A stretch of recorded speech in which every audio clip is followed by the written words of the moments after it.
جو لوگ اپنے خاندان والوں سے اچھے تعلقات رکھتے ہیں،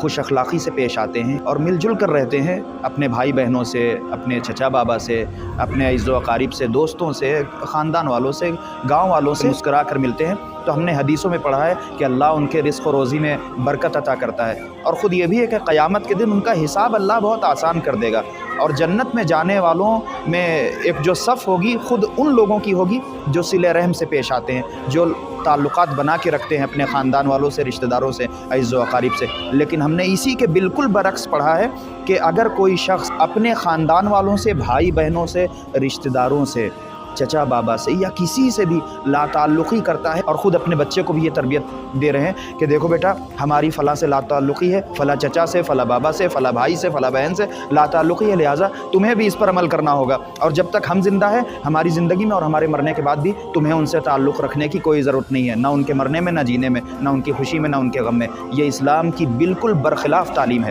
یہ اسلام کی تعلیم ہے ہی نہیں، اس لیے کیونکہ جو بھی لا تعلقی سے پیش آتا ہے اپنے خاندان والوں سے، اپنے عزیز و اقربا سے، بھائی بہنوں سے، اپنے رشتہ داروں سے، اللہ اس کے رزق و روزی کو تنگ کر دیتا ہے، وہ لوگ فقر و فاقے میں مبتلا ہوتے ہیں، اور وہ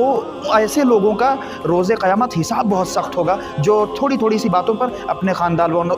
والوں سے، عزیز و اقربا سے، رشتہ داروں سے لا تعلقی کر لیتے ہیں، اور اپنے بچوں کو بھی یہی تعلیم دیتے ہیں کہ تم بھی لا تعلقی سے ان لوگوں سے رہنا، ان لوگوں کے ساتھ ویسی پیش آنا، نہ سلام کرنا، نہ کلام کرنا، نہ ان کی خوشی میں شریک ہونا، نہ ان کے غم میں شریک ہونا۔ حتیٰ کہ ہم نے یہاں تک پڑھا ہے کہ جو لوگ اس طرح سے لوگوں سے پیش آتے ہیں، لا تعلقی کرتے ہیں اپنے خاندان والوں سے، یہ جنت تو جنت، اس کی جنت کی بو بھی نہیں سونگھ سکیں گے۔ لہٰذا صرف میں اتنا کہنا چاہوں گا، زندگی بڑی مختصر ہے میرے بھائیوں، میری بہنوں، بڑی مختصر زندگی ہے۔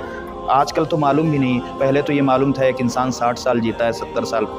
80 سال جیتا ہے، لیکن اب تو معلوم نہیں کب پیدا ہوا ہے اور کب مر گیا۔ نوجوانی کے عالم میں انتقال کر جاتا ہے، جوانی میں، ادھیڑ پنے میں انتقال کر جاتا ہے، اس دنیا سے چلا جاتا ہے۔ لہٰذا صرف اتنا کہنا چاہوں گا، کچھ بھی نہیں آپ لے کر جائیں گے، سب کا سب یہیں پر دھرا کا دھرا رہ جائے گا، صرف جائے گا تو آپ کا اعمال اور آپ کا کردار، آپ کو اسی نام سے یاد کیا جائے گا جیسا کردار آپ اس دنیا میں چھوڑ کر جائیں گے لوگوں کے سامنے۔ اسی لیے مولا علی کہتے ہیں اس طرح سے زندگی گزارو کہ جب تک زندہ رہو لوگ تم سے ملنے کے مشتاق رہیں، اور جب تم اس دنیا سے چلے جاؤ تو تمہاری یاد میں لوگ آنسو بہائیں۔ بس اتنا سمجھ لیں، جو آپ اس دنیا میں بوئیں گے وہی اس دنیا میں کاٹیں گے۔